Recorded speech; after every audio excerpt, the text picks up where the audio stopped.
everybody, welcome to this week's Weekly Roundup.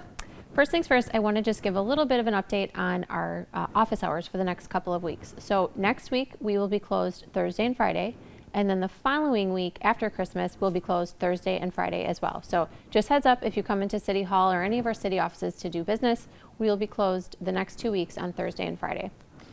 A quick update on the plaza. It's been exciting to watch the plaza work continue. The work at the plaza is complete. There are a couple of small aesthetic things that will need to happen, but for the purposes of the snow removal, that plaza work is now done.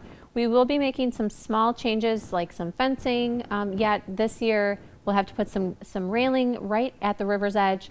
But then next year, the phase 2 of the project will be doing concrete on the plaza surface, and then also a nice walking path on the surface as well. So for the purposes of this year and this portion of the project, we are complete. And then we'll be doing some additional kind of concrete work next spring. On the recreation front, we have yoga and soccer coming back to you in the new year. But more importantly, for next week and the week after, when a lot of students and families are off of school, we have a lot of activities. And those activities start on Wednesday, the 22nd. We have Nerf darts, we have dodgeball, we have gaga ball. We're doing winter kicker and winter softball, which we've done before, and it was pretty fun. It is what it sounds like. It's outdoor softball and outdoor kicker. And then we're also doing family bingo, and then the family puzzle contest is back as well. And I know that's a popular one. So all of these events have information on the Facebook page for the Park and Rec Department, or you can obviously call Park and Rec as well. I do have a committee opening.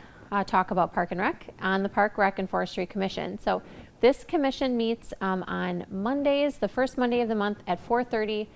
So it's a one-time a month commitment. If you're interested in being a part of the strategic plan and programming of our park, recreation, and forestry efforts, this committee is for you. So you can submit your interest by going to the city website under boards and committees, and then on the left-hand side, it'll be a tab that says join a board or committee, and you can submit your information there. I wanted to provide 2 updates. So we've been doing some pretty large policy changes. We have a sign code that's been moving through, and we'll be doing some educational information on the updates of that sign code. And then we also just at licensing board this week, after I believe maybe 4 months of revisions to Chapter 220, which pertains to outdoor commercial entertainment, the licensing board approved the version that will now go to the city council. So this again is just a way of of governing outdoor entertainment, so at licensed establishments. So example, if you own a bar and you want an outdoor area where people can drink alcohol, the entertainment and events that happen in those spaces is what's being updated here. So if that's of interest to you, we did put some limitations on the amount of those events to kind of balance it with our neighborhood needs. We extended hours on the weekends and on federal holidays. So this ordinance totality was brand new in 2020. So we knew we'd have to come back around to it at the end of its first full season and see what revisions need to be made. And we've spent 4 months or so going through those revisions, which has been great to see the public engaged in a democratic way on updating an ordinance. So next step for that will be the city council, and that will happen I think next week, and then 1 meeting in January. We've been doing a lot of work on housing, so thank you to everyone who attended our community housing event. We had a really good amount of public participation.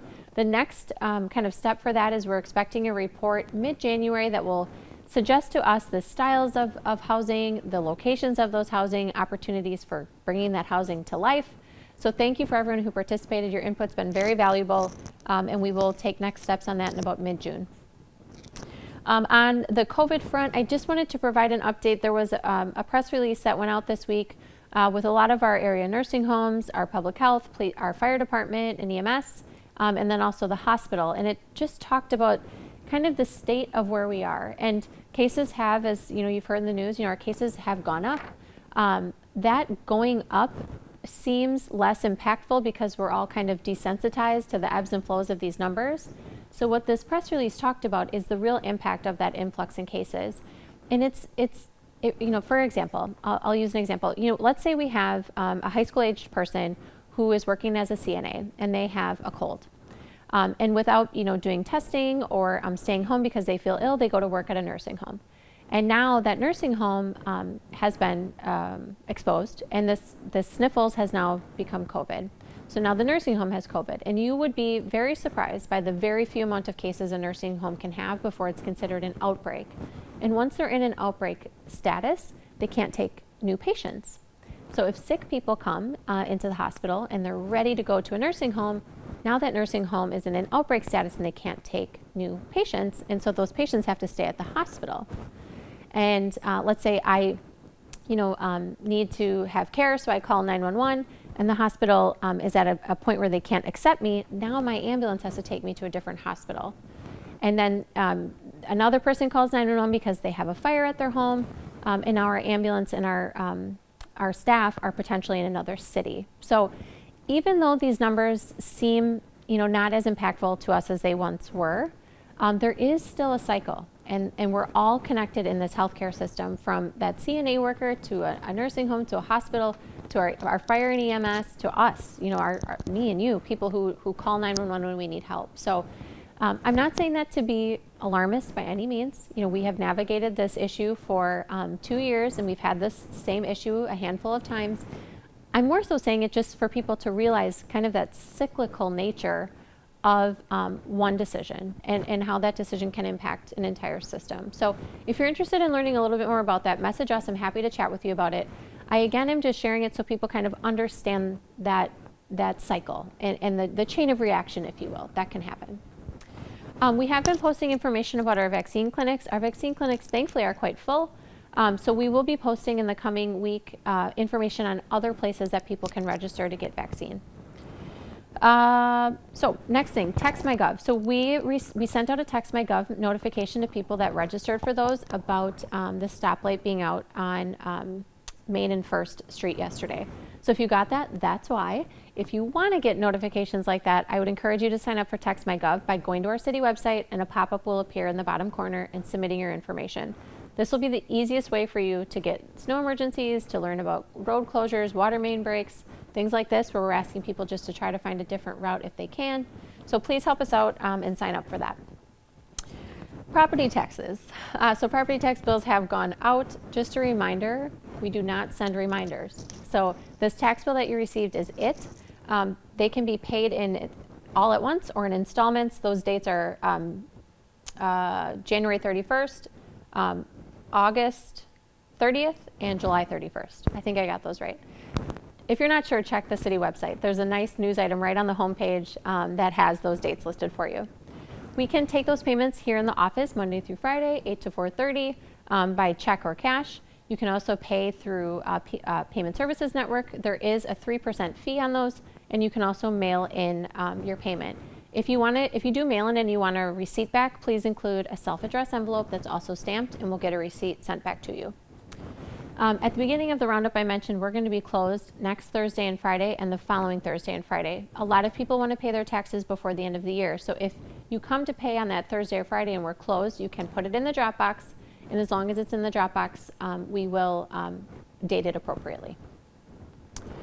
Okay, I think the only other thing I have is just to provide an update on the weekend. Tomorrow, I will be presiding over a ceremony of Wreaths across America. This is laying wreaths at the graves of our veterans at Oak Hill Cemetery.